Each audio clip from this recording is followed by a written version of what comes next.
Thanks for tuning into the Hidden Tracks podcast. You can find us wherever you find podcasts or listen to music. When you have an opportunity, please give us a 5-star review, write a little note, tell us how we're doing. We really appreciate it. It helps us keep this thing going. If you want to reach out to us, you can find us at Facebook at Hidden Tracks. Instagram is at HiddenTracks99, and if you'd like to send in submissions or talk to us or give us any feedback about what we're doing, our email is myhiddentracks99@gmail.com. Thank you so much again for tuning in, and I hope you enjoy the show.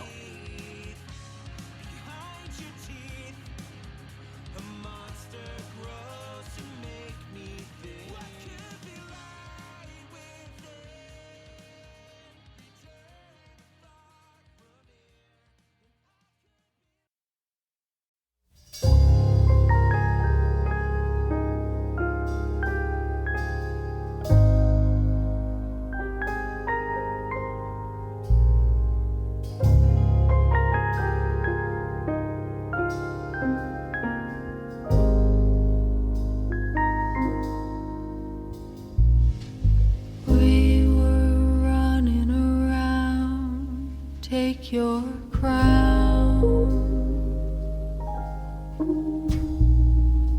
help me work it all out. Tell me I am the sound, and I promise that I will never let you go, and I promise that I will never let you go. When I'm unraveling again, we were running around your hometown, fell into the sea, but look what we found. With the birds in the morning that wake you up, the owl hooing as you fill your cup, television with the dial up, everything you love about being alive.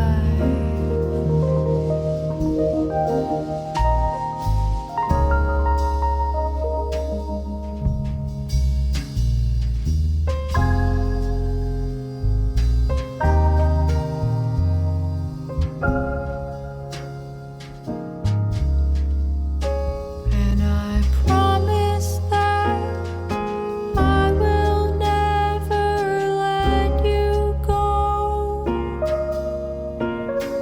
and I promise that I will never let you go. When I'm unraveling again,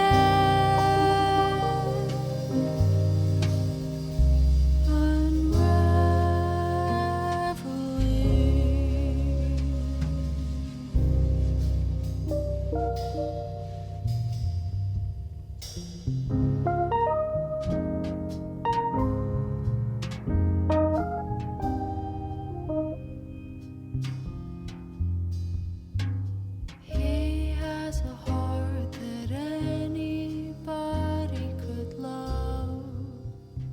What's up, everybody? Another week, another edition of the show. This week, I'm lucky to have Alexandra BABIAK on the show. She is a Canadian-based artist. This is one of my things where I find someone, I listen to it over and over again, and then I get enthralled, and I can't get enough of it. And then I just reach out to that person and say, hey, I need to talk to you because I fell in love with your music. Now I just want people to fall in love with you and see if I can fall in love with you too. So, welcome to the show, Alexandra. I really appreciate you having you here. Yeah, thank you so much. Thank you for asking me and for having me. This is awesome. So I want to start off by I mean, your journey into where you are today, right? From your last major release, which was Magical Thinking in 2022. I'm sure right now there's other things you're working on. And Hmm. like most people, we have a lot of things going on in life. So it's not like we sit here and create music every single day. So, like, let's start from the beginning. Like, let's get back into when music first grabbed the hold of your life, your first musical memory. Did you grow up in a musical household? Was there something that you heard that kind of pulled you into the musical landscape? Or why don't you give us a little background about yourself there? Yeah. So I yeah, I'd say I did grow up in a musical household in a way. My dad played violin from the time he was really young, but he's like first generation Canadian.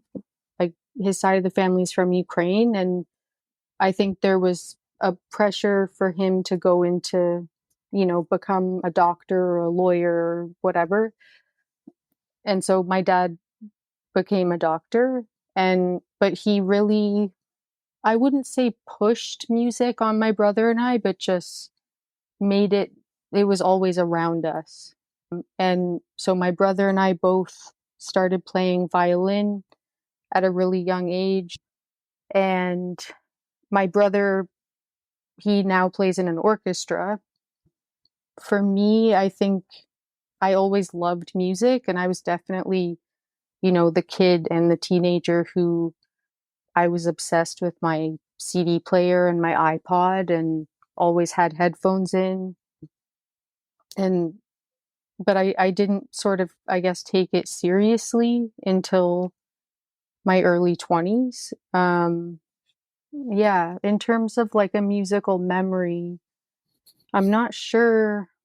I think it was something that I always daydreamed about, but didn't seem like it was possible as a job. And I think like sometimes life happens and it sort of forges a path for you. Like there just kind of came a time where I was like, I need to do this, or I need to try, or I'm never going to, and I'm glad that I did. But yeah.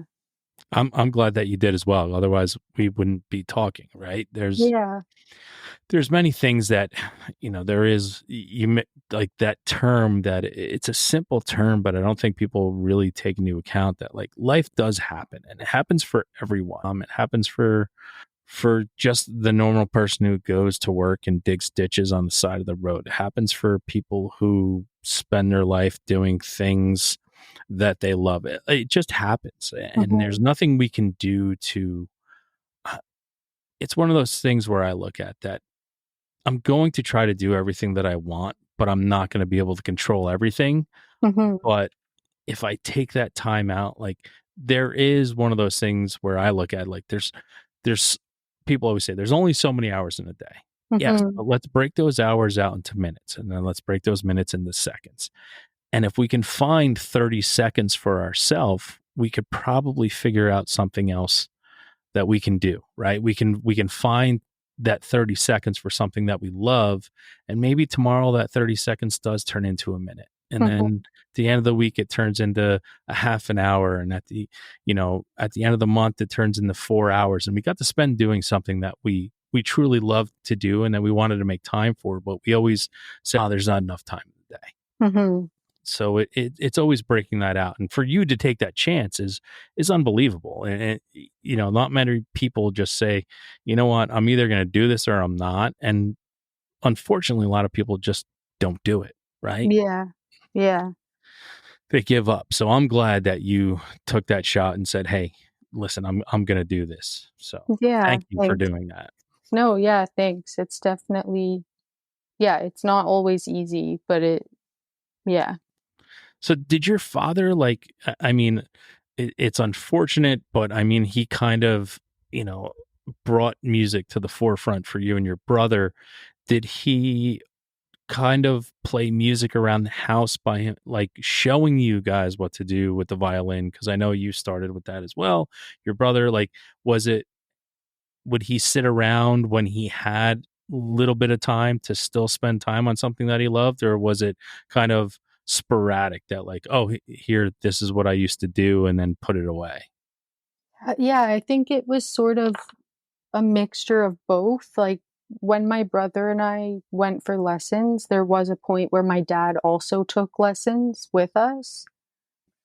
And then I think like as we all got older, there was just less time for my dad to do that. And then he's still working, like he's in his 70s, but he now plays classical guitar, which I think is really cool That's because awesome. I that yeah, yeah, that is really fucking cool. yeah, it's really cool. I think, like he really is a gifted musician, and I don't think there's one right way to be a musician. Like, so yeah, he's definitely like inspired both my brother and I think, yeah, for sure. So would you say the more stuff that like when you were a small child that you heard was more of a classical kind of tone, or was there other types of, was there, say Ukrainian music playing? Was there classic rock? What was it kind of that was in the background? If you grew up in a little bit of a musical household, what was like on the radio, or what would be put on a CD in your household at the time? Yeah, my dad definitely classical music, but he also really liked Lenny Kravitz, which is kind of funny, but I don't think then it's funny. I think Kravitz is, he falls into my category of overrated, underrated. Like he's extremely overrated for certain things, but he's extremely underrated for the musician and the shit that he actually created. I think he's phenomenal. I think he's one yeah, of, well, I don't think he gets the credit he truly deserves, because I think people got sick of him too fast, but yeah, he's amazing. yeah, for sure. And yeah, so him, and then my mom played a lot of like the Beatles, Janis Joplin was her favorite. And then when I was in, I guess, like middle school, high school, I kind of just took whatever my brother was listening to. So it was like Elliott Smith, Jeff Buckley, At the Drive-In. But Well, yeah, Elliott that Smith. that's a huge jump. I Yeah, mean, yeah, it's a Elliott big Smith and jump. Jeff Buckley at the drive-in. I mean, that's a gigantic fucking gap there. Like that's Yeah, jumping over the Grand Canyon with music, really. yeah. But my brother was really just like, and still is like, listens to everything, and so I think I got like most of my musical education was just whatever CDs he bought, and then you know What I you snuck into his room to take? yeah, Yeah, exactly, like yeah, yeah, which is kind of nice. It's a nice, I don't know, musical education. So it's a great musical education. I mean, the older siblings and parents, like there are, it's on. I look at some people who are only children that didn't have that, but like my brother was 10 years older than me. So like mhm. there was a massive jump in music, just like you jumping over the Grand Canyon, or your brother with Jeff Buckley and Elliott Smith to at the drive-in. Like Yeah. my mom was Motown, my dad was Bob Seger and Gordon Lightfoot, and Oh, my cool. brother was Led Zeppelin, Iron Maiden, Black Sabbath. And then I grew up in the 80s and 90s, so like I had a massive jump too to find out where I was going to fit in. But like just being having someone else playing something around and in your ears to hear it, and sometimes you don't always have to be listening to it to understand it, but it's just knowing that it's there, and it's like, oh, I remember that. Maybe I need to spend some time on that. Yeah, for sure. Do you remember like the first thing that after like taking your brother's stuff, like do you remember the first thing that you kind of connected to on your own that like no one else really connected to but you? Hmm, that's a good question. Yeah, I don't know. I know that I really liked um Rufus Wainwright. Like, I think I discovered him when I was maybe 18 or 19. It's like a Canadian singer. Yeah, I've And seen him a couple times. I know Rufus. Yeah. oh, cool. Yeah. Like, I just thought, like, his album, it has the song Poses. I think the album is called Poses.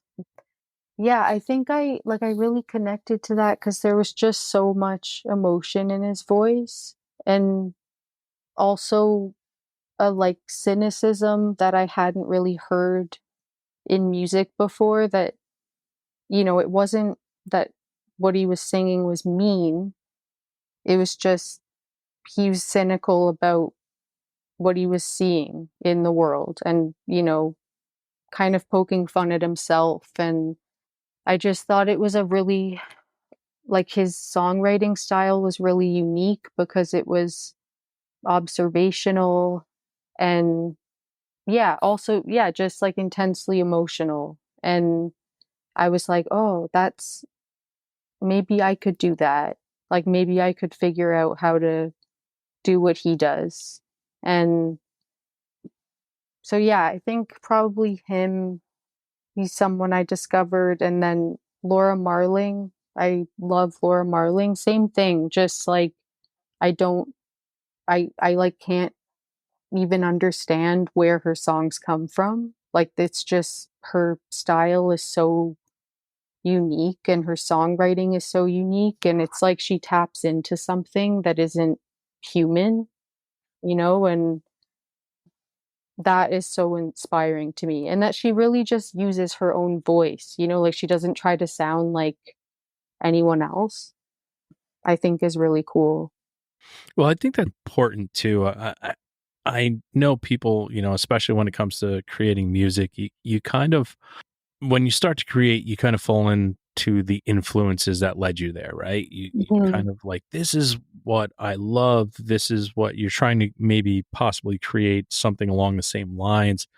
But at the end of the day, if you're not true to yourself, if you don't have truth in lyrics, truth in the passion that you're creating, sometimes it does come off as like, a rip off or a cover artist. You're just being someone else doing the same thing someone else is doing. And that's where, like when I found you and I started listening to your stuff, I got a sense that like I could kind of pull from where you may have had some influences, but I never fell into the trap of this sounds like this. I Right. just fell into the trap of, wow, this is Alexandra and I'm all in. Like that was my thing. It was like I kind of, not even knowing her, I can kind of maybe see where she got some of her stuff, but I don't really hear any of it. I'm just Hmm. here for what you were doing. And that's kind of how I fall in love with artists. Like when I can kind of hear some of the influence in the background, but still at the same time be like, yeah, they're nothing like their influences, but I can see a little bit of where it comes from. Yeah, that's cool. Yeah, that's a high compliment. That's really cool. Now, when you're growing, like if your father gave up what could have been, a big dream to go on to do something better, helping people as a doctor. I mean, that's let's be honest. That is one of the greatest things someone can ever do. Yeah, yeah. So, like, was there moments in your life where it was he would take time out and you guys may go see live music around or take you to concerts? Did he ever do anything, or your family do things like that? Like, well, do you remember, like, was there a first concert that you remember that the whole family went to that you'll never forget?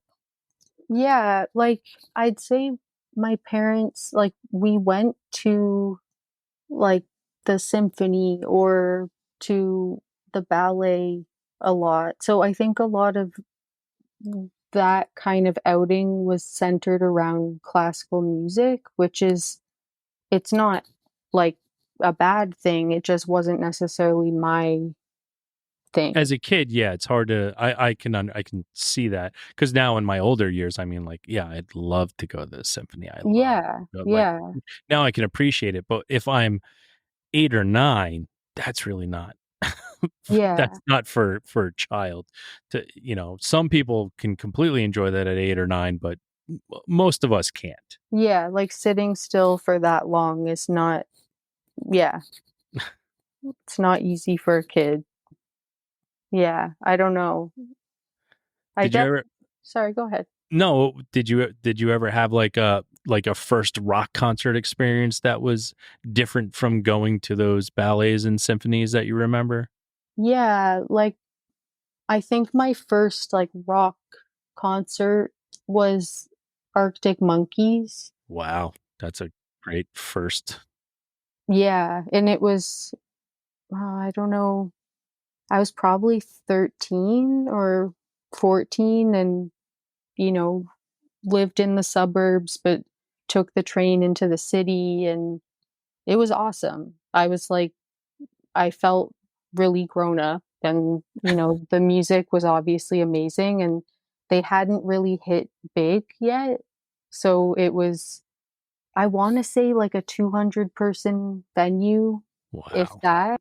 So it was cool. Like I felt cool at Yeah, the that time. you should feel cool. I mean, Yeah. 200 room for Arctic Monkeys. I mean, I thought I felt cool, and it was like 1,200 people were in the room when I first saw them, and I was like, Yeah. "Wow, this is so fucking awesome!" And then next thing I knew, they were playing stadiums, and I was like, "Wow, okay, that's Yeah, different." they just blew up like and like rightfully so, but it was yeah, it was cool.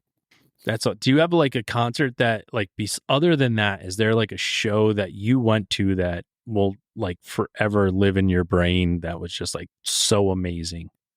Hmm. Yeah, I'm sure. I think there's a couple. Yeah, let me think. Like, I saw Leonard Cohen like a couple years, no, I guess a few years before he died, but it was like his last tour, Hmm. which was pretty iconic. And I'm trying to think, like, back in the day, I saw one of the Strokes. Like, I went to see Albert Hammond Jr. Hmm. again at like kind of a small, I mean, not a small venue. It's called the Opera House in Toronto. Like it's, I don't know, medium size, but that was really cool. I think I was probably 15. Um, yeah, like 15 or 16. And that was pretty amazing. Yeah, that's all. I Yeah. saw Albert Hammond Jr. at the same place that I saw the Strokes for the first time. It's a place near city called the Bowery Ballroom, and it's like Oh, yeah. 700 people. And I got to like I saw the Strokes there like right before they blew up, and then after they blew Oh, up and they wow. broke up, Albert Hammond Jr. came and played there again, and I was like, it was almost like a revisionist history. Like it was so fucking cool to be able to be like, wow, I remember seeing the Strokes here right before they blew up, and then okay, now they're no more. And Albert came back and did the same thing at the same venue. And it was just like, I was like, wow, it was almost like I never left. But at the same time, I know there was so much space in between that, that I probably missed because I never saw them again after, because I just couldn't. It's one of those things where I'm a small venue guy. Yeah. I'm not an arena. I'm not a Madison Square Garden because that's what I have near me. Like that's Mhm. not where I go see shows. I go see shows at small places to see these artists that are I know they're gonna be something spectacular someday, and to like be able to see something like that, to see like the band like get as big as they did, and seeing them there, and then Yeah. see one of them come back and do something amazing again, I was like, wow, this is awesome. Like it's this is so cool. Yeah. I mean, the Strokes, like, I've never seen them as a group live like that. And I don't know that I ever will get to, but they're so good. Like, I don't know what I don't know how they did it, but yeah, they're really yeah, actually they were a big influence on me in high school for sure. And I mean, I still listen to Is This It? Like, I don't know, at least once a month. Like yeah, they're pretty influential, I think. Now, when you started to get into playing music and like you were taking lessons and everything, what was like were you kind of, when you started taking lessons and playing an instrument, was it that you were enjoying it, or did it seem like a chore for you? Hmm. Yeah, I think when I was a kid, practicing and playing an instrument definitely felt like a chore. But then when I got into it again in my early 20s, it was really by choice. And I felt like hungry for it. Like I was just like, I need to learn everything that I can about, songwriting, playing guitar, because I sort of felt like I was behind. Mhm. Like I'd spent a long time, like growing up, I did ballet and I went to a post-secondary program in ballet. So my, you know, kind of career path was very, it was aiming somewhere different. And then when I was like 21, 22, it just, I think I was like more kind of focused on writing poetry. And I think I would consider myself, it's, I don't know, kind of weird. It's like I consider myself more of a writer than a musician. Like, I don't think I'm bad at guitar, but it's just not like some people pick up a guitar and it's second nature, like it's just part of their body. But my, like, playing guitar is something that I've had to really work at. And, singing doesn't feel that way for me. Like, singing definitely feels natural, but I felt like, okay, if I'm going to sing, I need to be able to play an instrument because, it financially makes more sense to be able to play solo if you need to. And I just wanted to be able to write songs. And so I wouldn't say that it felt like a chore. It just felt like a necessity. Like, okay, I need to learn how to play guitar because I need to get these songs out of my psyche or out of my body. Like, I just need to, I don't know, make them come to life somehow. Yeah. So I think a lot of my 20s was that, like figuring out how to write songs and, be sort of capable enough on guitar that I could play along to what I was singing. And, obviously it evolved, but yeah, I think, yeah, I don't view like playing guitar or, practicing as a chore. It's just like, it's something that's necessary to do the work that I want to do, if that makes sense. Like, No, absolutely. I mean, it is the background to your voice, right? mhm, Like, and saying that you sat down and write poetry. And I think some of the greatest writers are just, you know, they're really just poets. Like, that's mhm, when you sit down and you look at people like I look at a Bob Dylan, a Tom Petty, like some of the greatest lyricists of all time, but they were just poets and they weren't great technical players of their instruments, right? But they found a way to take what they wanted to say and what they were feeling that they had already written down on paper and bring it to the forefront with music. But at the same time, I also look back at, one of my favorite things is finding the people that I connect with and reading the lyrics because mhm, the best ones tell you the story, right? mhm, The song is the story, and you can see whether or not they want you to, you can see into their soul. Then mhm. there's other people that you hear songs, you're like, wow, this is a great song. And then you read the lyrics, you're like, this makes no fucking sense. Yeah. Like there's, Yeah. but at the same time, you're like, oh, that's a great song. But I'm one of those people that I really take the time and I want to know what that person's trying to convey to me. And Yeah. because if they really are and they really touch me, that's something more special than me dancing around to a song that's got a catchy fucking lick in it, right? So Yeah, totally. it the fact that you are finding that way and to playing guitar and be proficient enough in it to bring what you want to say and what you've already said or put down I mean, that is commendable in and of itself instead of just writing some mishmash and knowing how to play guitar great. Mhm. Yeah.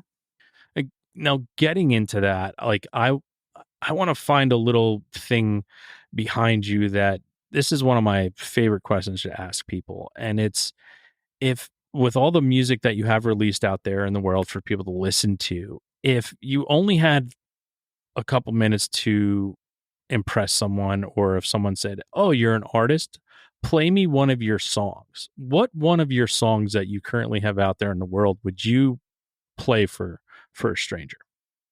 Hmm. that would definitely best describe like what you're trying to convey as an artist? Yeah, that's so tough question. I I think, know it is. That's yeah, why I call it my pick your favorite child. You know, like yeah, that's it is very hard, but I, I I always like to hear what you have to say, and because I have my song that I play for people from you, but I want to hear what you would play for people. yeah, that's a good, uh, hmm, man, I don't know. I think like either Luna or Till It Burns You, but That's my probably third one. Tetsuya. like Luna's the first one that comes to mind, but that's like a really old one. I don't know. Maybe Till It Burns You.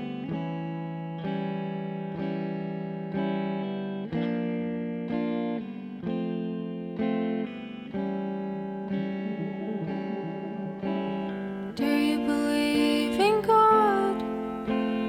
Have you ever tried him on? I keep saying one day I will pray. Have you felt the sun braid your hair? It can be so nice till it burns you. Nothing is as it seems. It can be so nice till it burns you. There were rocks beneath our feet, they covered the beach. Who made it that way? Who planned it so?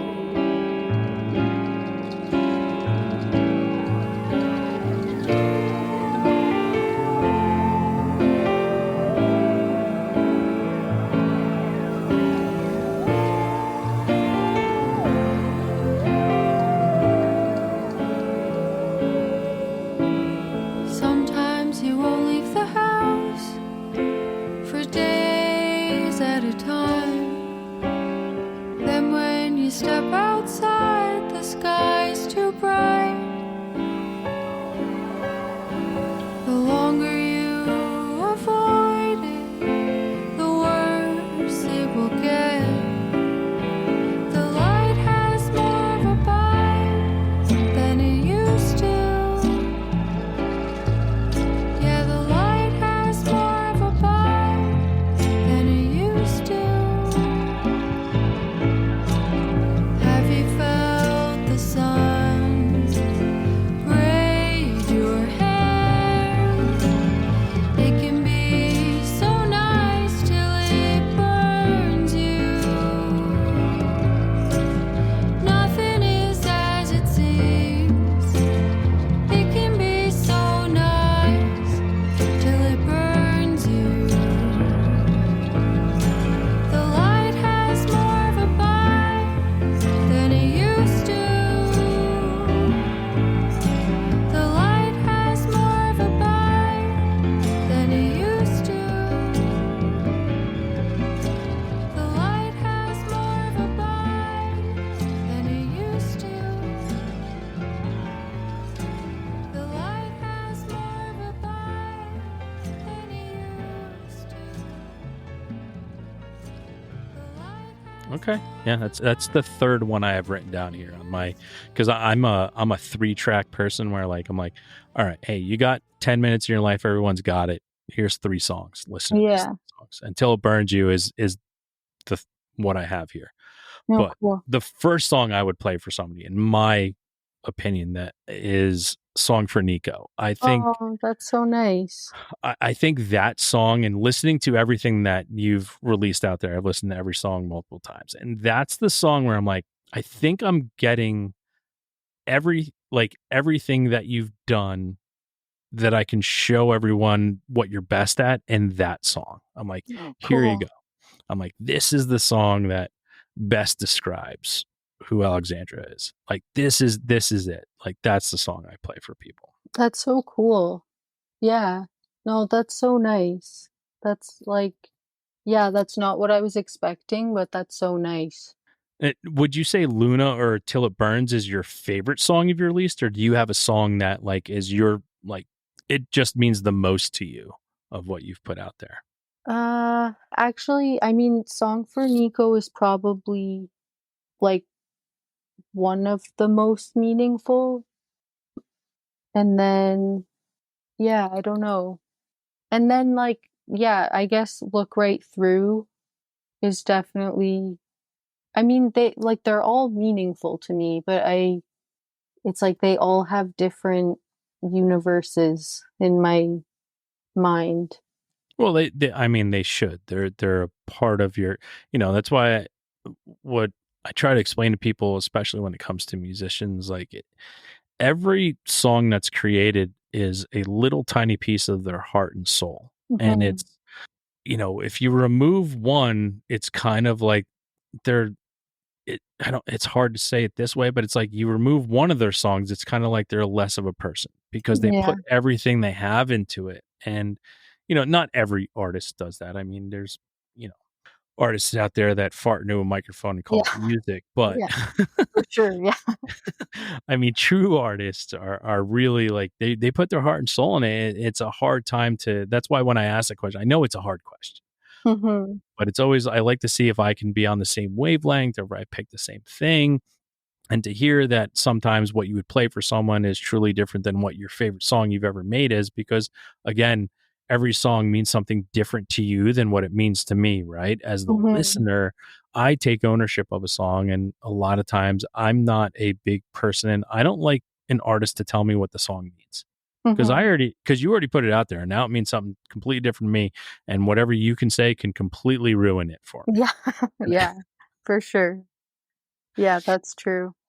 Do you have an artist in your life that's, kind of how, we're talking right now and the sentimentality and the ownership of taking ownership over songs? Is there an artist in your life that like you just constantly turn to that never lets you down, that you've kind of taken ownership of their songs that are could kind of be the soundtrack to your life that you're always listening to? Hmm. Yeah, I'm sure. Hmm. That's a good question. I mean, yeah, I don't know. So how about we look at it this way? When you don't know what to listen to and you're searching for music to put on, what do you always put on first? Hmm. I mean, I really, yeah, so I actually really like, do you remember like The Strokes? There was a side project, Little Joy. It was like, I think the drummer from The Strokes, and they only made one album. And it was like Rodrigo Amarante, Fabrizio Moretti, Pinky Shapiro, and someone else. And yeah, their project was Little Joy. And like that's an album that I have listened to again and again. Like I'll put it on if I'm just like I need something Yeah, that's awesome familiar because and there was only one album, like, yeah. of that. So, wow, yeah, and that's old. That's what was it, like, I wanna say 2007, 2008 Yeah, maybe? Yeah, like, when that came out? something like that. And then uh I don't know. Like there's definitely like people that I listen to when I'm like I just need something easy to listen to. Like I do like pop music. I can't, you know, I like Ariana Grande and I like Sabrina Carpenter, like those are sort of enjoyable to listen to and just get lost in. Yeah, you can get lost in that stuff, for Yeah. sure. I really like Maggie Rogers too. I like Maggie Rogers too. Yeah. Yeah. Like she's definitely like any of her albums, I'm like I can put those on and it's just sort of like cozy. Like and also Molly Birch. Mhm. Like she's not a huge artist, but No, she had uh, a Daydreamer, was that I think that was her last album, Daydreamer. I absolutely loved that album. yeah, I really love her. And she had that other album, First Flower, and I saw her play at like Horseshoe Tavern or something in Toronto. No, at the Rivoli. before that album came out, and it was a really small venue. Again, like less than 100 people. And like her voice live is just so good. So yeah, that album and like I can't even remember what her first album was, but those I'm like I don't even care what they're about. Like I could listen to her voice like read the phone book. You know, like she just has so much soul and Yeah, then first yeah, album was Please Be Mine. That right. was her first. Yeah. Yes. Yeah. Yeah. Yeah, that's a great. And then yeah, it not albums, but just in general, like Billie Holiday is always Well, there you go down that rabbit hole with me. I yeah. Billie Holiday, Ella Fitzgerald, Etta Yeah. James, like that is that's I do Soulful Sundays in my record store. Like Oh, that's cool. like this is what we're listening to. Like this past the other day was Edith Piaf, Oh, nice. French. Like it's like this is what we're doing on Sunday. So if you walk into the record store, you're just gonna be like, all right, Sunday is like we're just going to listen to awesomeness. Like it's Oh, not just gonna cool. be background music, but Yeah. like it's my soulful Sundays. And Billy is I think I own every single recording Billy ever made. Oh, wow. Wow. That's how big of a part of my life Billie Holiday is.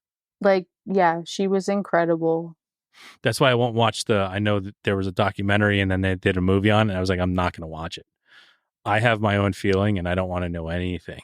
Like Yeah, like it's hard to especially because like obviously she did have a difficult life and it's like she doesn't get to choose how she's remembered.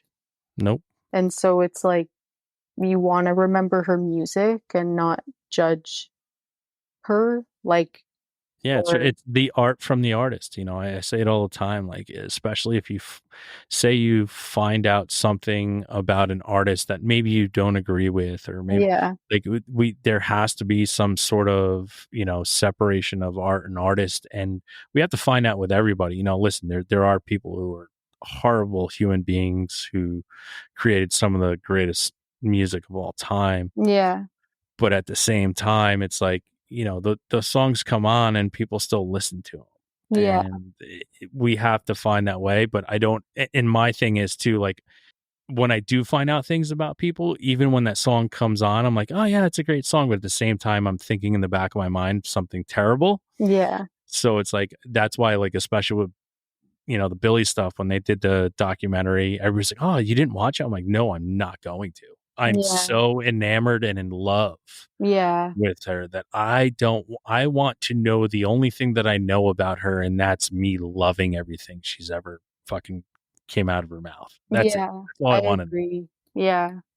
Yeah. Certain people I want to know the dirt on, like Yeah. one of my favorite bands of all time is the Beach Boys.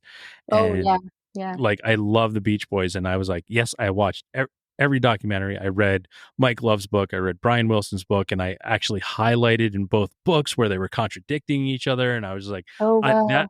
that was like the kind of dirt. I was like, I was in on it. I was like, oh, this I love this. And then like I handed the books to a friend, and I was like, hey, listen, so I've kind of numbered everything. So when you get to this book, you have to turn to this page in this book. And I wrote it down because you get the contradictory stories of it. And it's just one of those things where I loved that kind of stuff. But other Yeah. people, it's like, I just need to love what I love. And I Yeah. don't want to know anything else about it. Yeah. I think it is different when it's a group too. Like when it's one person, it feels sort of like, oh, well, I don't want to hone in on them and their struggle. But when it's a band and then like people are giving different accounts of the same thing, then it's like, Yeah. okay, I wonder what the drama is. Yeah. Like, yeah. Yeah. That's Yeah. pretty. It's definitely different. Mhm. It's like reading. I mean, everybody knows Michael Jackson. There's all the Yeah. stories, there's all everything. But Yeah. there's never been a book about the Jacksons, right? Like the Jackson 5, like, and why it really ended, and what everybody else was doing. Like, that's a book I want to read. Yeah. And I'm not sure if that'll happen, but It'll never happen. The way it'll happen is once all of them are gone, yeah. and someone takes all these different interviews and puts them together, and then you get this biography that somebody put out that blows up. Like that's Yeah. the only thing that'll ever happen, because I think there's still too much power between in that family to let certain things come out. Yeah. No, that makes sense. Is there something that, I mean, with the music that you create, and that's a question I want to get to too. I mean, we live in a world of all these subgenres, right? And all these genres that people have to fall into to maybe make a playlist or do something. Like, where would you consider yourself? Like, what style would you categorize yourself as? Like, if you had to fall into a genre nowadays? I mean, I think I'm probably in like the folk area. I think sometimes when I play live with my band, then we might go more into like a rockier, like rock or indie rock vibe. But I think like folk seems like in my mind sort of seems to match what I do the most. Or like I don't know, I find like singer songwriter is sort of a complicated title because it's like Taylor Swift is a singer songwriter, but like so is Bob Dylan, you Yeah. know? So it's, I feel like, yeah, folk is probably, I don't know, but I think, yeah. Yeah, and I equate folk in my life, like when I start to, I have conversations with people about, especially with genres, and I'm like, folk to me is it's storytelling, and it's a Yeah. story you can follow and you can attach yourself to. Yeah. Where singer songwriter is, a lot of it is, this is about me type of Mhm. thing. Where that's what I look at, like when I label someone, oh, they're a singer songwriter, they just sing about themselves or their actual experience. And like folk is a storyteller about an experience they had that might be similar to yours. Like it's also like, for me, it's like an inclusive thing. Like you're Mhm. included in the song that they're singing. Yeah. Yeah. So yeah, I would definitely put you into that, like indie folk, like, Yeah. because you can rock at times when you need to. Yeah. I think that sounds right. Yeah. All right, good. So I got it when I tell people, I'm like, oh, she's very like indie folk. So Yeah. I I just think want to that, make sure not miscategorizing you. yeah, no, I think that's safe. Yeah. Now, if there was a different style of music or something that you've wanted to create outside of the pocket that you're current creating, like where do you think you would go? Like what do you think you would have done if you weren't doing this style of music? Do you think you would have been a classical violinist, or do you think that's where you would have went if you didn't move into what you're doing, or is there something that you wish you did more? Yeah, no, definitely not classical music.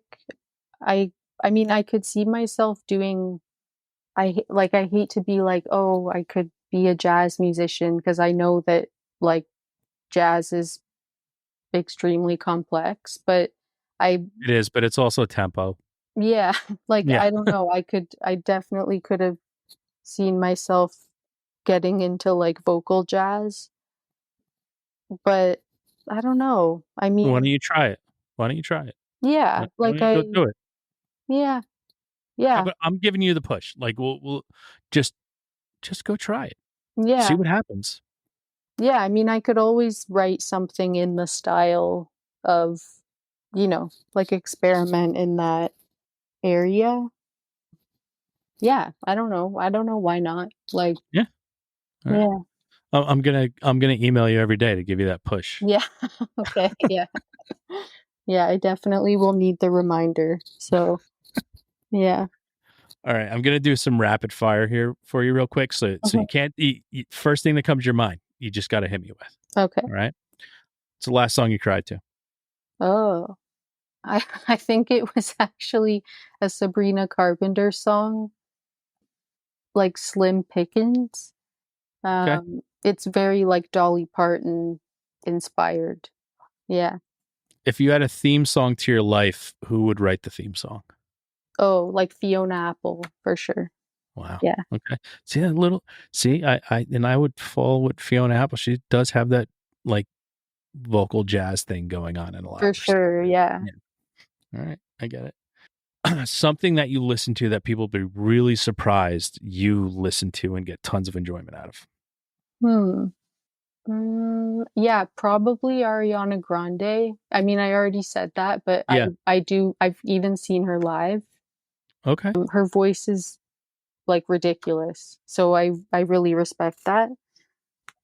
Oh, I don't know. I also just like nature sounds. It's not really music, but No, I like nature's house too. yeah, I like having like especially this time of year when it gets colder at night yeah, here and like you hear the crickets and like everything outside. I love that the windows open 'cause it's so calming. It's yeah, peaceful. for sure. Yeah, That's the essence of peace is that noise. Like you just yeah, hear the crickets, the grasshoppers, a frog in the background and an owl occasionally. You're like, oh man, it's so beautiful. yeah. It's like that's the best sound. I don't know.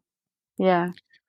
All right. The world's going to end in 5 minutes. Meteors crashing into the earth. You have to listen to one song and only one song. What are you listening to? Uh, uh, Probably something by Jeff Buckley. Lover, You Should Have Come Over. Probably. Yeah, All by right. Jeff Buckley. All right. Nice. It was quick. I like that. A lot of people Mhm. take a lot of time and I don't get it until like people have emailed me the day after and I'm like, no, it doesn't count anymore. Yeah, You missed your turn. it's no longer relevant. Yeah. Yeah, yeah. Is there any piece of musical equipment or musical memorabilia, something that you own currently that you could never see yourself parting with? Mm, like the first microphone I bought. Yeah, You still have it? yeah. You Like still use it? it doesn't work anymore, Oh, but I just can't get rid of it. Like it, yeah, it's like that thing that you open a briefcase and when you look at it, it's kind of like reinvigorating maybe. Like you're just like, oh, okay, this is why I do it. yeah. Because it just was like it felt like such a big deal because I recorded like my first like real demos on it, and I painted it gold and it just yeah. And so I just like having it around like I yeah. love that. I love that. I love that you've painted it gold too. Yeah. That's Yeah. if there was one band that you haven't seen in your life that you would have to see before you died to consider your life complete, who would it be? Hmm. Band or artist? It doesn't. Yeah, that's a good I feel like I haven't seen Fiona Apple and I would love to see her. Yeah, Fiona Apple. I haven't seen the Beach Boys and now I don't know. I might not. You'll still get an opportunity. They're always gonna do something. That's my thing. Where I got the same long ago, and especially being one of my favorite bands, and someone's like, "Oh, they're playing down the Jersey Shore." It was last year, and I was like, "No, I'm Oh, good, man. wow. Yeah. Like I saw them. I'm good." Yeah. Yeah, them like I would love to see the Strokes for sure. Yeah. Yeah, I All right. think those are yeah. If you could have been a part of any band in history, now I'm removing one band, which is the Beatles. I Mhm. removed that band because everybody always, so I removed the Beatles. But if you could have been a part of one band, doesn't matter if you were female, male, whatever you identify as, what band would you have wanted to be a part of? Hmm. Oh, I don't know. Um, oh, I don't know. That's a good question. It's the only kind I have. Yeah, it's like that is a tough one. I mean, like I'm trying to think definitely one that didn't party a lot, like one that was kind of low key. I don't know. Man, that's a tough question. Yeah, It's it's like like, nowadays when you look back at like I look at Mick Jagger, whoever is like, dude, he's never really partied. He always worked out. Like, and still to this day, like I saw him a couple months ago. I'm like, and I read the stories. I'm like, oh, he does yoga for 3 hours every day. He does 5 miles on the treadmill before he goes out on stage. He runs around the arena, 3 times before I'm like, I want to be that guy, yeah. especially at the age he is now. I want to be that guy. I want to be in that band. Yeah, like that sounds nice. Just like, yeah, I don't know. It's like there's so many. I mean, it'd be cool to be in like Neil Young's band or Yeah, something. Like, Crazy Horse. Yeah. yeah, I don't know. All right. All right. So we're gonna slowly come into the end of the show here, but like, what is right now? What are you looking forward to most next in your musical journey? Yeah, I'm actually gonna release a song on September 17th, which I have not announced to anyone, Okay. but I think I'm excited about that. I have like a couple shows coming up, but I think I'm like in the creative process again. And so that feels really exciting, which is, it's funny because it's not like, oh, I'm playing this huge gig or I'm whatever, but this is the part that's the most exciting for Yeah. me. The creative juices flowing. Yeah. Yeah. So that I'm excited for that to just see like what these sort of little demos and voice memos I've had, that I've been collecting. I'm excited to see what they turn into. And That's awesome. yeah. That's awesome. Well, I also love the fact that you're releasing a song on a Tuesday. Yeah. Not many people remember that back when I was growing up, releases came out on Tuesdays. Yes, they It did. was it Yeah. was a big thing, and people don't understand why releases stopped coming out on Tuesdays. Do you know why? No. September 11th, Oh, 2001.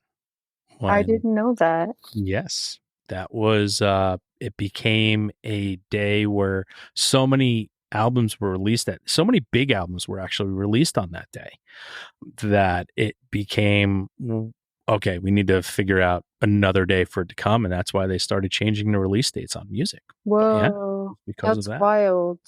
Yeah, Yeah, that is wild. I didn't know. I think I was like, I want to do a weekday and it was a full moon. So I was like, that sounds nice. Like, that's awesome. yeah.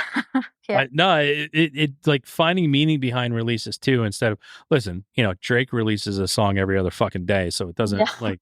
I mean, days don't really matter, but like in today's world, like the big release day now is Friday. But to me, it is always I always loved that Tuesday release day because now you had all week to listen to it. Because a lot of Yeah. people are usually in their car, right, on their way to work, to and from work, and on the weekend, it's easy to forget about things. Something comes out on a Friday, you're just excited it's Friday. You Yeah. don't give a shit what music's coming out. You're just like, it's Friday. Woohoo, let's fucking get to the weekend. So Yeah. I think it gets lost sometimes. Yeah. I love the Tuesday release because it's just like, it just gets you through the rest of the week. I don't Yeah. know. Yeah. Nice. Well, before we move into our final segment of the show, which is our weekly threes, so I'll prep you now into telling you to either open your Spotify or Apple Music. But before we get into our weekly threes, I'd love to give you the opportunity right now to tell everybody how to find out what it is you're doing, all your handles, all that kind of stuff, so people can be there when the release comes out, be there when you're performing live. Just let everybody know all the stuff that you're doing. Yeah. So I guess Spotify, it's Alexandra Babiak. So Babiak. And then Instagram at Alexandra Babiak Music. I don't know. Do people use Twitter anymore? I don't know. I don't know. Um, You got to call it X before they even know what it is, I oh guess, yeah, right? X. I think it's at Ali Bibi. So like ALLIEBIBI. And then yeah, I mean I have a band camp, same thing, just under my name. I'm playing the Painted Lady in Toronto on September 8th. Um, I'm playing a street festival in Hamilton October 20th. And then, yeah, my single, The Land of the Living, is coming out September 17th, and that'll be out everywhere. So that'll be exciting. Yeah. Awesome. Thank you for sharing that. So we are in our final segment. It is our weekly threes. It is three things that you're currently listening to that you would like people to check out. You give your three things, and then I give my three things. Okay. Three things. Three things. That's a good. Let me see. What did I last add to my playlist? That's probably the. Yeah, I've been listening to Alice Phoebe Lou. I've been listening to who else? Yeah, I mean, Laura Marling has new music out. And then my friend James Gray is great. He's available everywhere. You know, you can listen to him anywhere, but he's from Northern Ontario and he's just like such an awesome person, such an amazing songwriter. He recorded my first album. Nice. Yeah. So Is that listen to Gray it. with an E or an A? Gray. Yeah. I will definitely check that out. All right, cool. So my 3 for this week. My first one is a Scottish band by the name of Admiral Fallow, Fallow. They have an album called The Idea of You. It is, if anybody here has listened to the show ever, they know I love Scottish bands. Oh, cool. And they fall into that frightened rabbit range of music for me. So Cool. Admiral Fallow. Number 2 is a band called The Warning. They're a trio of Mexican-born sisters playing awesome hard rock music. The name of the album is called Keep Me Fed. If you need some pump up in your life, that's what they do to you. They're hard rock and pump you up. Cool. And last but not least is an album that celebrating a 30th anniversary, and it makes me feel extremely old because I actually bought this album when I was in the military and I was in Kuwait, and it was at our PX, and I'd never heard of the person, never seen it. I was just like, I like this name. I like this album cover. I bought it, and it got me through some crazy time over in the Middle East. And the name of the artist is Hayden, Hayden. He's a Canadian, Toronto-based indie folk. Kind of along the Neil Youngish type of sound. And the name of the album is Everything I Long For. And the fact that it is celebrating its 30th anniversary makes me feel old as fuck right now. That's cool, though. But yeah, that album, when I heard a song off it again, I was like, wow. And then I just dove into it, and then they released the 30th anniversary, and I was like, holy shit, that's 30 years old. That made me really old. So, but those are the 3 things I've been listening to this week. Cool. I wrote them down. I'm definitely going to check them out. Awesome. Well, Alexandra, I just want to say a true heartfelt thank you so much for what it is you do, for what it is you create. Without what you've done, you and I would not be talking from countries apart right now, right? We wouldn't.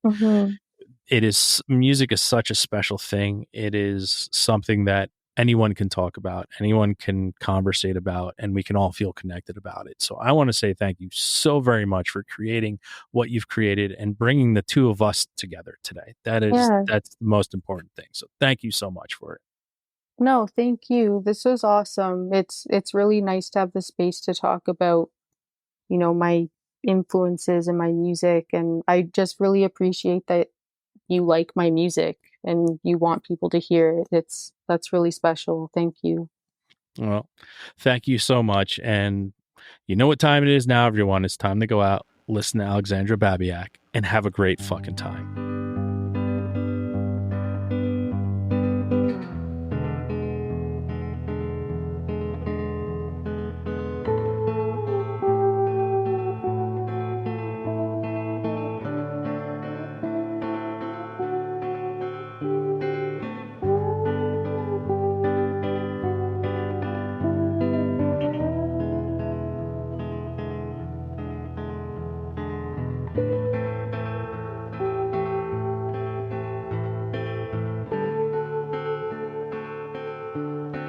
Sure as the stars in the sky, sure as the moon,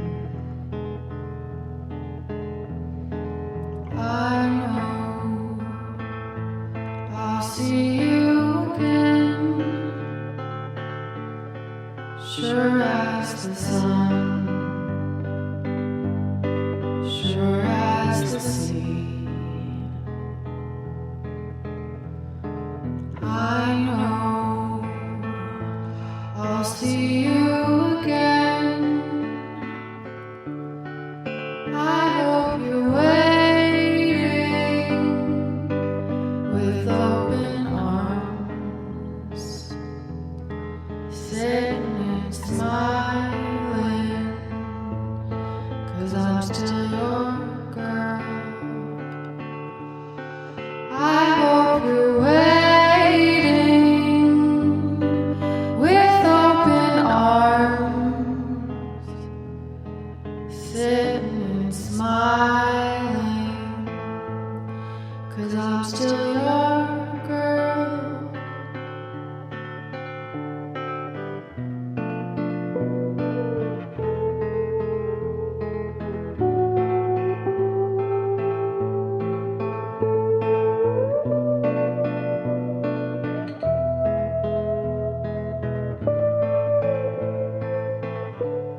sure as the sea. I know I'll see you again. I hope you're waiting with open arms, sitting and smiling, 'cause I'm still your girl. I hope you're waiting with open arms, sitting and smiling, 'cause I'm still your girl.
Thanks again for tuning into the Hidden Tracks podcast.